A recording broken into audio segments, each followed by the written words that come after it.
Em nome do Pai, do Filho e do Espírito Santo. Povo de Deus, muito bom dia para aqueles que agora que estão nos assistindo. O nosso programa Palavra para o Seu Dia hoje, nós queremos neste primeiro momento, esse programa, você que está vindo pela primeira vez, num primeiro momento nós temos uma palavra para o nosso dia. Em seguida nós temos assim algumas perguntas que o povo de Deus vem fazendo. Aí você pode já estar sendo aí disponibilizado o telefone, o WhatsApp, para que você também possa fazer a sua para a semana que vem. Então tem esse momento e nós concluímos depois com uma bênção. É uma oportunidade de podermos estar respondendo às dúvidas do povo de Deus, quase que como uma direção espiritual, um aconselhamento pastoral, no sentido de ajudar também nesses tempos. Nossa palavra para hoje é a questão da crise de fé. As pessoas costumam questionar nesse sentido, o que é a crise de fé? A crise de fé, a manifestação dela mais normal, é quando de repente eu começo a questionar algumas coisas que para mim eram certezas. Então começo a questionar a existência de Deus, eu começo a questionar se realmente o Senhor existiu e está agindo na minha vida, e por aí vai. Por que ela surge? Ela surge geralmente diante de situações de experiências assim muito intensas na vida, em que nós acabamos passando por elas. Experiências que nos balançam, minam um pouco as nossas certezas, nosso alicerce até então construído. E aí vem esse sentimento, Começamos com essas ideias. Então, primeira questão da pessoa é: estou pecando se isso está acontecendo comigo? Não, porque não é pecado. Uma coisa é eu assumir racionalmente, concretamente, uma atitude de recusa a Deus e fazer propaganda disso e fazer como o lema da minha vida, minha missão nesse mundo. Outra coisa é quando surgem essas situações. Você estava firme, você sempre foi fiel, você participa de uma pastoral, de um movimento, e de repente começaram a aparecer esses questionamentos, essas dificuldades. Então, primeira coisa, não se desespere e não desanime. É uma experiência que passamos por ela inevitavelmente, porque ela tem um outro significado para nós. Ela é ocasião de crescimento na fé. Pode parecer estranho, mas é verdade. A crise de fé, ela é um sinal de que nós necessitamos progredir na nossa fé, amadurecer na nossa fé, porque até então aquelas respostas que nós tínhamos, a fé que vínhamos trazendo, ela precisa atingir um outro patamar. Então aquelas respostas já não estão me atendendo. Mas então o que fazer? Primeiro, vem junto um sentimento de que estou afastado de Deus. Então aquela confusão, ao mesmo tempo que eu estou duvidando, eu queria poder rezar, não sinto vontade. Então, organizar o caos, continuar rezando, mesmo que você não sinta o sabor da presença de Deus, porque mesmo que você não sinta, Ele está ali. Então, continuar rezando. E você pode, não apenas as orações tradicionais, as práticas de oração que você tem, você pode acrescentar uma prece espontânea: Senhor, me dê a alegria de experimentar de novo a sua presença. E aí então, você vai passar por esse momento. A segunda coisa, as dúvidas, não guarde elas. quando a gente guarda as dúvidas, elas nos fazem mal. Vamos buscar respostas. Ah, mas aonde eu busco resposta? No Google é meio complicado, você tem que saber fazer um filtro, porque tem coisa boa e tem coisa não boa sim. Mas tem também a sua igreja, né? Aí você tem um canal, os nossos e-mails e tudo mais. O povo de Deus pode fazer perguntas. É que o povo de Deus não usa, mas é uma oportunidade. É um serviço que a paróquia também faz, que nós estamos dispostos a fazer. Coloca lá a sua dúvida. Não quer que seja respondida em outra coisa? Podemos responder direto para você. Percebe? Então, buscar as respostas. E aí sim, a nossa fé vai chegar um momento em que nós sentiremos de novo as certezas que nós nunca perdemos. Na verdade, elas estavam escondidas ali, elas vão aparecer de novo. Aí a nossa fé sobe mais um patamar. Então, a crise não é para derrubar, a crise é a oportunidade de crescer, porque nos leva a caminhar. Meus irmãos e irmãs, você que conhece um pouco a vida dos santos, você sabe disso. Na vida dos santos, a crise de fé, ela existiu e foi assumida como uma oportunidade de crescimento. Vou citar um exemplo, né? Antes disso, e na vida dos santos mudou. Existe até um termo para essa experiência religiosa de quando parece que Deus está ausente, estou rezando, né? Porque é outro tipo de crise. Eu não duvido da presença dele, mas eu não sinto a presença dele. Que nós chamamos noite escura da alma. É uma outra forma de crise. Mesma coisa, continuar firme na busca do Senhor. E tem santos que experimentaram essa noite escura no final da sua vida e só foram sentir a presença do Senhor quando estavam próximos de morrer. Outros viveram essa experiência durante a sua vida, depois voltaram de novo, né? Então foram episódios pontuais e depois voltaram de novo à fé. Por que essa diferença? Mistério de Deus. A experiência de Deus, ela é muito pessoal também. Tem a experiência coletiva, mas existe a experiência pessoal, e a experiência pessoal, ela varia de cada pessoa, porque somos seres únicos. Não existem dois seres humanos iguais neste mundo. Eu falava do exemplo, então, Madre Teresa, você se lembra, né? Quando foi publicado aquele livro com os apontamentos do diário dela, e onde se revelava que ela passou por essa experiência da noite escura da alma, né? De não sentir a presença do Senhor. Aí você pergunta assim, mas ela nunca demonstrou? Eu, sinceramente, nunca vi aquela mulher sem um sorriso no rosto. Em todas as ocasiões que se filma ela, se ela não está sorrindo, o semblante está sereno. Então nós, olhando de fora, dizia assim, nossa, ela é a mulher de Deus. E realmente era, mas para ela está tudo tranquilo, mas não estava, né? Ela experimentava esse vazio interior, mas o que ela fez? Continuou firme, porque uma coisa que Maria Teresa tinha é uma fé sólida. Existem tantos episódios da vida dela, eu recordo só um. Teve um momento em que a congregação passou por uma necessidade, né? Não tinha mesmo o dinheiro necessário para a manutenção das obras da missão. E aí a irmã que cuidava das finanças chega para ela e diz, irmã, não temos mais o que fazer, não vai dar mais para socorrer as missões. Ela escutou a irmã falando, ela escutando, Jesus vai providenciar. Só isso. E continuou fazendo os afazeres dela. E a ajuda chegou no final do dia. Então, ter crise de fé pode acontecer com qualquer um de nós.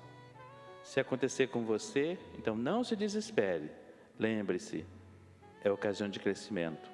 Você está tendo a oportunidade de subir um outro patamar na sua fé. Ficar com uma fé mais robustecida. Então, meu irmão, se surgir dúvida, corre atrás da dúvida.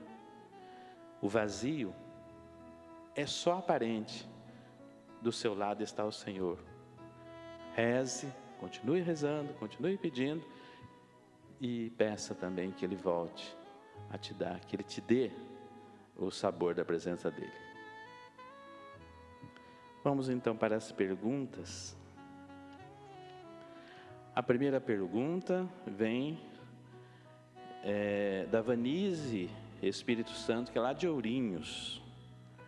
Gostaria de saber o que os padres pensam sobre esta epidemia e como nós, como cristãos, devemos nos posicionar para superar e resistir com tranquilidade. O que nós pensamos é o que, de forma serena, eu creio que a maioria daqueles que estão pensando serenamente na sociedade expõe. É uma epidemia, é global e é uma situação nova que criou para a igreja uma maneira nova de agir. E a igreja, e aí eu falo em todo o Brasil, né, está procurando dar conta de responder esse novo momento. Para nós, será uma Semana Santa atípica. Eu nunca passei por isso. Mas nós vamos passar. Aquilo tudo que estiver à nossa disposição para que o povo de Deus possa vivenciar também, nós vamos fazer, é o que nós estamos fazendo, né? Cada diocese, cada paróquia no Brasil está procurando agir do modo que pode, do modo que, e até criando novas iniciativas, justamente para que o povo de Deus possa receber a presença do Senhor. Como devemos nos posicionar para superar a crise? Como é que o povo deve se posicionar e resistir com tranquilidade? É interessante a pergunta da senhora, Ana, resistir com tranquilidade, porque diante de uma situação dessa, depressão, angústia, solidão, desespero, são sentimentos que podem aparecer e que nós precisamos lutar, né? Na semana que vem nós vamos tratar um pouco mais dessas questões. Agora, uma primeira coisa que nós devemos fazer é o não desespero. Como assim?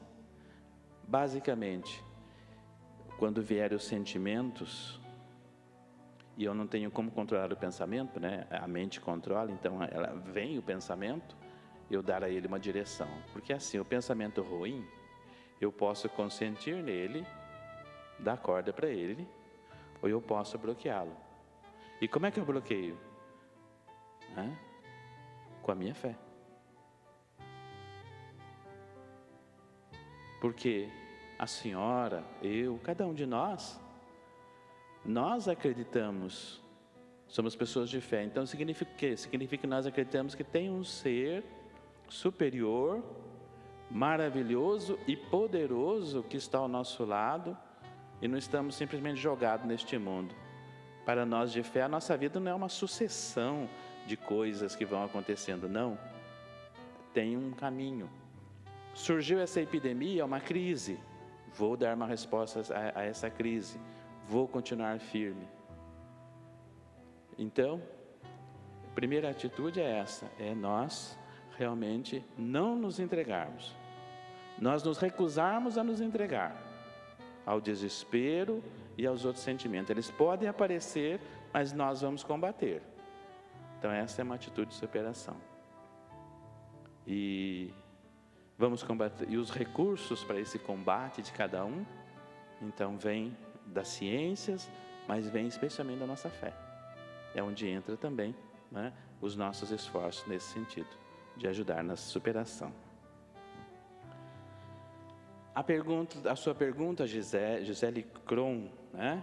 Nós vamos então tratar de respondê-la na semana que vem, né? Vamos tratar em vários momentos. A pergunta dela é como ajudar os jovens, adultos e idosos a não ficarem com depressão. A pergunta da Anelisa: temos que confessar diretamente com Deus? Para mim ainda está confuso, poderia esclarecer? Em nenhum momento nós falamos de confissão com Deus direto, né? Jesus quis que o sacramento da reconciliação fosse dado na igreja. João 20, 21, né? Recebei o Espírito Santo, disse Jesus. Aqueles a quem perdoar os pecados, eles serão perdoados. Aqueles a quem os não perdoar, eles serão retidos. Então Jesus deixou esta segunda tábua de salvação. A primeira é o batismo, que perdoa todos os pecados. A segunda tábua é o sacramento da reconciliação. Uma terceira tábua de salvação é nos oferecida agora com as indulgências, que não é confessar direto com Deus. Então eu peço, minha irmã, que você retome lá no nosso site, tem o texto, né? Nós vamos estar colocando hoje também mais algumas coisas, até em função do que vai acontecer hoje à tarde, né? Hoje à tarde às 14 horas, horário de Brasília, o Papa vai dar a bênção Urbi et Orbi, uma bênção em caráter extraordinário, para nós recebermos indulgência também para esse tempo, né? E você pode acompanhar pelos meios de comunicação, e lá nas nossas mídias tem uma orientação para isso. Então é uma forma de receber o perdão, de receber a misericórdia, né? Então o confessar direto não existe, mas não, a senhora não está desamparada, nenhum fiel está desamparado, porque existe o recurso extraordinário, que são as indulgências. Uma outra pergunta, a pessoa não se identificou: como não está tendo as missas, gostaria de saber se posso consagrar a Cristo o pão e o suco em casa e receber a Eucaristia. Meu irmão, minha irmã, não sei se é homem ou é mulher, né? Então vamos esclarecer umas coisas aqui. Primeiro, consagração. A consagração é o bispo ou o sacerdote. É o que recebeu o sacramento da ordem. Então, o sacerdote e o bispo, né, que tem o grau maior do sacerdócio. Então, o sacerdote, e aí eu já incluo os dois na fala, ele oferece o seu ser a Cristo. Portanto, quando ele pronuncia as palavras da consagração, não é ele, não sou eu, mas eu estou emprestando o meu ser para Jesus. E é Jesus que age através do sacerdote. No tempo de Santo Agostinho surgiu uma heresia chamada donatistas, porque o chefe era o Donato, né, chamava Donato. E eles afirmavam que para o sacramento valer, o ministro tinha que ser santo. Claro, Santo Agostinho e a igreja combateu essa ideia. Por quê? Por causa disso que eu acabei de falar. Não depende da santidade do padre para que Cristo ali se manifeste. Se ele não é santo, ele vai responder diante de Deus. Mas o fiel não fica privado da presença do Senhor por causa da santidade do ministro. Percebe? O ministro sim tem que ser santo. Mas eu digo, se acontecer uma situação assim, o fiel não é prejudicado. Por quê? Porque é Cristo que age. Por isso que se diz, o sacerdote age em persona Christi. Então, meu irmão, já respondi parte da sua pergunta, né? Você não pode consagrar o pão com suco de uva, ou, né, você não falou que suco é. O que você pode fazer? Você pode pegar o pão, o suco, você queria que consumi-los abençoados? Nossas missas, no final, a partir de semana que vem, todas as missas vão dar a bênção, né? Então, coloca naquele momento para nós abençoarmos daqui. Assim como a água, tem gente que faz o propósito, só vou tomar água benta. Conheço pessoas assim, não estou discutindo se é certo, se é errado. É a decisão dela. Então, faz dessa forma. Mas, meu irmão, consagrado, não tem como. Ah, mas então como é que eu vou receber a Eucaristia? Meu irmão, tem a comunhão espiritual. que nós já explicamos como é que é, né? Que é essa oportunidade maravilhosa de receber o Senhor. Ao fazer aquela oração no final da missa, você vê, né, quando entra no rito da comunhão, aparece, é projetada a oração, você veio da sua casa. Então faça ela em espírito de fé. Tenha certeza que naquele momento o Senhor está fazendo parte do seu ser.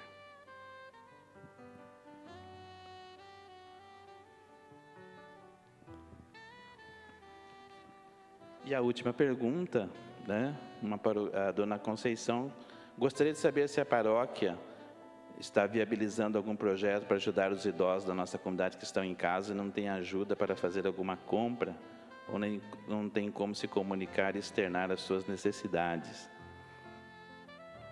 O externar as necessidades, então, hoje é muito difícil alguém não ter um celular, né? Então pode ligar, se não consegue mandar um WhatsApp, se não consegue mandar um e-mail, embora um WhatsApp hoje, tem gente que não consegue mandar um e-mail, mas consegue mandar um WhatsApp, né? Então tem o recurso do WhatsApp, de modo que tem esse canal de comunicação com a paróquia. Pode ligar também, né? A secretaria está fechada, mas as ligações das 8 ao meio-dia, elas são atendidas, né? E aí nós procuraremos dar resposta. Agora, esta ajuda, uma movimentação nesse sentido, até para evitar aglomerações e movimentação, nós não temos, mas o que nós estamos incentivando é a solidariedade nas ruas e nos prédios. Nossa comunidade paroquial é bastante verticalizada, né? Tem muitos prédios. Então, você, meu irmão, que é mais novo, eu posso sair e fazer uma compra para algum idoso. Coloca lá no painel do condomínio. Olha, se precisar comprar remédio, se precisar comprar alguma coisa no supermercado, na padaria, fala com fulano de tal no apartamento tal. Pronto, irmão. Você ajudou. Emergência. Tem idosos que moram sozinhos. O próprio síndico pode ir lá conversar, né? E aí forma um canal. Em vez de ficar cada apartamento ser uma ilha, é uma comunidade, onde um se importa com o outro. A mesma coisa na rua. Eu duvido que na rua as pessoas não se conhecem, né? Os vizinhos. Às vezes até sabe do outro, mas não conversa. Mas sabe da vida do outro. Então é oportunidade. A dona Maria lá no número 400, ela é idosa, não consegue se deslocar. Deixa eu perguntar. Lá vou lá, bato, né? Guardadas as reservas que as orientações de saúde nos deram. A senhora precisa de alguma coisa? A senhora está tudo bem? Olha, meu telefone é tal, viu? Qualquer coisa a senhora liga em casa. Então, meu irmão, minha irmã, nós estamos incentivando essa solidariedade no território da paróquia, né? E à medida que forem surgindo outras, nós também estamos fazendo tudo possível para dar respostas. Bom? Então fica o convite para que você retorne conosco na terça-feira e as perguntas que houver, né? Pode colocar então aí no WhatsApp ou no e-mail. E agora receba uma bênção também para a sua vida. O Senhor esteja convosco. Deus de amor e bondade, abençoai os teus filhos e filhas, Senhor, que estão nesse momento em confinamento. Mas eu quero, Senhor, que hoje o Senhor abençoe especialmente aqueles que estão enfrentando uma crise de fé, aqueles que estão enfrentando a noite escura da alma. Não é um momento de derrota para eles, Senhor, eu sei, mas eles podem estar se sentindo assim. Então, Senhor, toque o coração deles, que o Teu Espírito mova a que eles busquem respostas, que o dom da fortaleza que o Senhor deu a eles, o Senhor possa renovar, que eles possam se levantar e, Senhor, segundo a Tua vontade e segundo o Teu plano na vida de cada um, fazer que possam logo sentir a Tua presença confortadora, não apenas ao rezar, mas também nos vários momentos das suas vidas. Deus abençoe em nome do Pai, do Filho e do Espírito Santo. Tenha um ótimo dia, enquanto igreja que todos nós somos.